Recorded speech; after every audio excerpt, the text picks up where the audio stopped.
ओम नमः शिवाय। श्री शिव महापुराण रुद्र संहिता पार्वती खंड दूसरा अध्याय। नारद जी बोले, हे महाप्राज्ञ, हे विधे, अब आदर पूर्वक मैना की उत्पत्ति का वर्णन कीजिए और शाप के भी विषय में बताइए। इस प्रकार मेरे संदेह को दूर कीजिए। ब्रह्मा जी बोले, हे नारद, हे सुतवर्य, हे महाबुद्ध, आप इन मुनिगणों के साथ विवेक पूर्वक मैना की उत्पत्ति के वृतांत को अत्यंत प्रेम पूर्वक सुनिए। मैं कह रहा हूँ।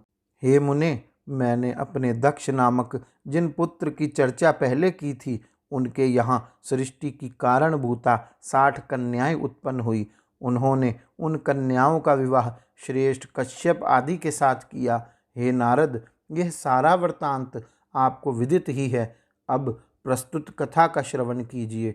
उन्होंने उनमें से स्वधा नाम की कन्या पितरों को दी। उस स्वधा से धर्म मूर्ति रूपा सौभाग्यवती 3 कन्याएं उत्पन्न हुई।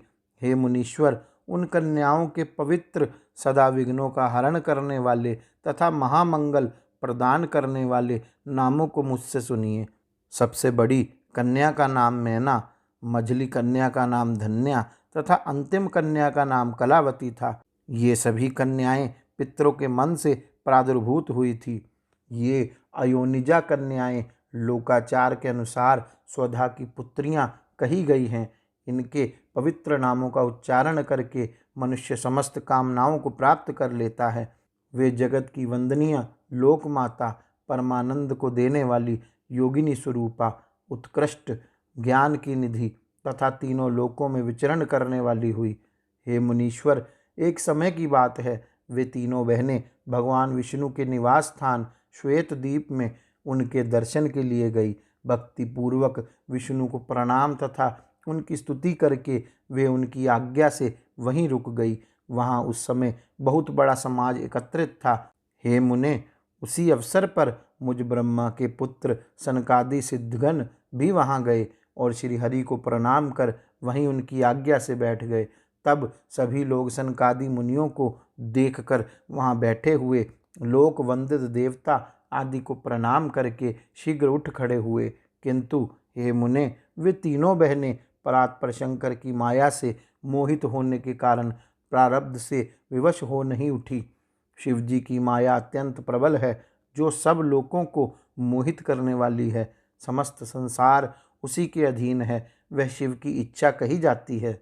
उसी को प्रारब्ध भी कहा जाता है। उसके अनेक नाम हैं। वह शिव की इच्छा से ही प्रवृत्त होती है, इसमें संदेह नहीं है। उसी शिव माया के अधीन होकर उन कन्याओं ने सनक आदि को प्रणाम नहीं किया। वे केवल उन्हें देखकर विस्मित हो बैठी रह गई। ज्ञानी होते हुए भी सनकादि मुनीश्वरों ने उनके उस प्रकार के व्यवहार को देखकर अत्यधिक असह्य क्रोध किया। तब शिव जी की इच्छा से मोहित हुए योगीश्वर सनत कुमार क्रोधित होकर दंडित करने वाला शाप देते हुए उनसे कहने लगे। सनत कुमार बोले, तुम तीनों बहनें पितरों की कन्या हो, तथापि मूर्ख, सद् ज्ञान से रहित और वेद तत्व के ज्ञान से शून्य हो।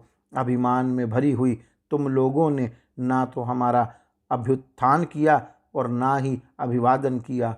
तुम लोग नरभाव से मोहित हो गई हो, अतः इस स्वर्ग से दूर चली जाओ और अज्ञान से मोहित होने के कारण तुम तीनों ही मनुष्यों की स्त्रियां बनो। इस प्रकार तुम लोग अपने कर्म के प्रभाव से इस प्रकार का फल प्राप्त करो। ब्रह्मा जी बोले, यह सुनकर वे साध्वी कन्याएं आश्चर्यचकित हो गई और उनके चरणों में गिरकर विनम्रता से सिर झुकाकर कहने लगी। पितृ कन्याएं बोली, हे मुनिवर्य, हे दया सागर, अब हम लोगों पर प्रसन्न हो जाइए।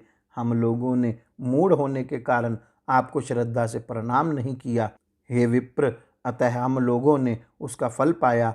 हे महामुने, इसमें आपका दोष नहीं है। आप हम लोगों पर दया कीजिए, जिससे हम लोगों को पुनः स्वर्गलोक की प्राप्ति हो। ब्रह्मा जी बोले, हे तात। तब उनकी यह बात सुनकर प्रसन्नचित्त वे मुनि शिव जी की माया से प्रेरित हो शाप से उद्धार का उपाय कहने लगे।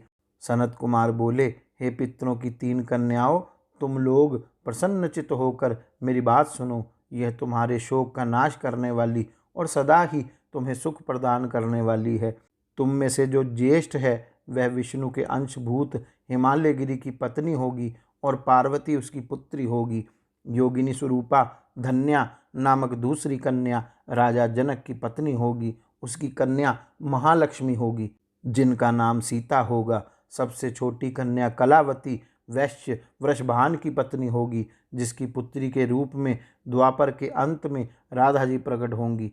योगिनी मेनका पार्वती के वरदान से अपने पति के साथ उसी शरीर से परम पद कैलाश को जाएंगी तथा यह धन्या जनक वंश में उत्पन्न जीवन मुक्त तथा महायोगी सीर ध्वज को पति रूप में प्राप्त कर सीता को जन्म देंगी तथा बैकुंठ धाम को जाएंगी। वृषभान के साथ विवाह होने के कारण जीवन मुक्त कलावती भी अपनी कन्या के साथ गोलोक जाएंगी, इसमें संशय नहीं है। इस संसार में बिना विपत्ति के किसको कहाँ महत्व प्राप्त होगा। उत्तम कर्म करने वालों के दुख दूर हो जाने पर उन्हें दुर्लभ सुख प्राप्त होता है। तुम लोग पितरों की कन्याएं हो और स्वर्ग में विलास करने वाली हो। अब विष्णु का दर्शन हो जाने से तुम लोगों के कर्म का क्षय हो गया है।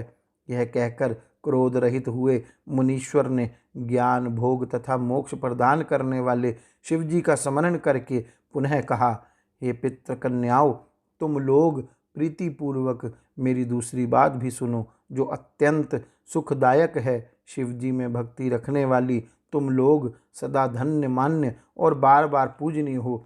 मेना की कन्या जगदम्बिका पार्वती देवी परम कठोर तप कर शिव जी की पत्नी होंगी। धन्या की पुत्री कही गई सीता भगवान राम की पत्नी होंगी, जो लौकिक आचार का आश्रय लेकर उनके साथ विहार करेंगी।